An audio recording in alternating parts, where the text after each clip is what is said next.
Hi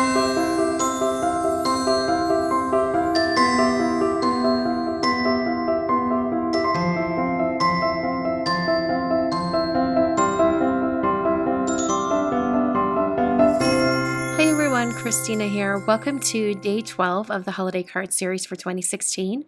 I'm going to be using a DIY foil design that I'm selling in my shop today, and I wanted to show you some of the other designs that I've just added to the shop before I get into the card.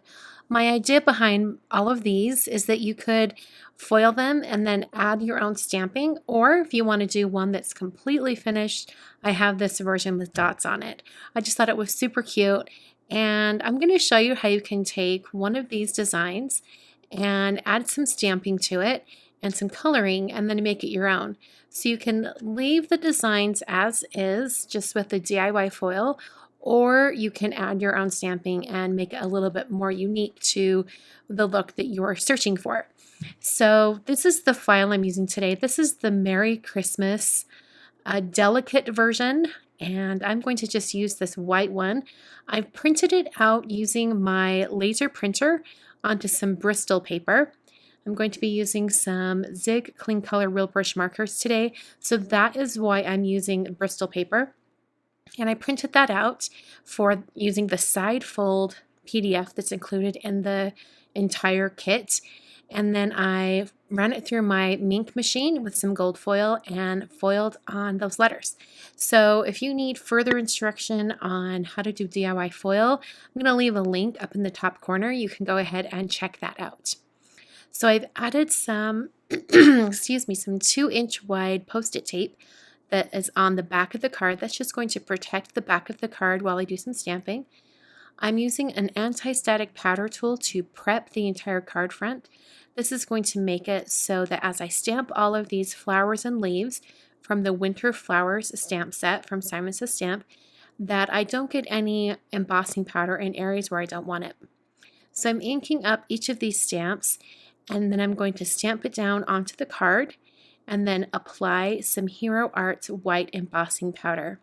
I'm going to do each of these stamps one at a time because I'm stamping in Versamark ink and I can't see where it's at, so I have to apply that embossing powder and then shake off the excess in order for me to see where that image is, and therefore I can stamp another image right next to it.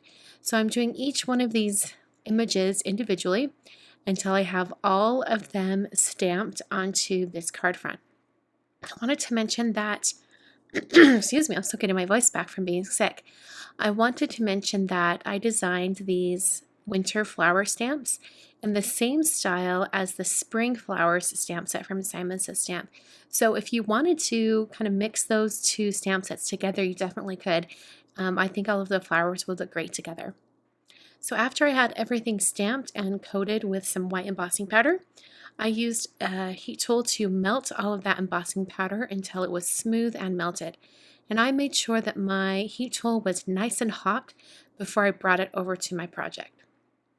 So I'm just heating that up until it's smooth. And now I'm going to do some painting using some Zig Clean Color Real Brush markers. The awesome thing about embossing in white and then going over it with markers is that you can be really, really messy. You don't have to be precise. So I'm just slapping on some color and then using a water brush to spread that out. I'm going to speed this up and turn on some music, and I hope you guys enjoy all of the painting.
So that finishes this card really. I'm not going to do anything else to it. I just wanted to keep it really simple with that stamping, embossing, and then painting with markers. I think you could change this color combo up to a million other color combos. Maybe some blue and teal flowers would be really pretty. I'm using my Teflon bone folder just to press down that fold so it's nice and flat. And then there is my card for today. If you would like to check out these DIY foil kits or files, you can visit my shop at kwarnerdesignsshop.com, and I will catch you guys in the next video.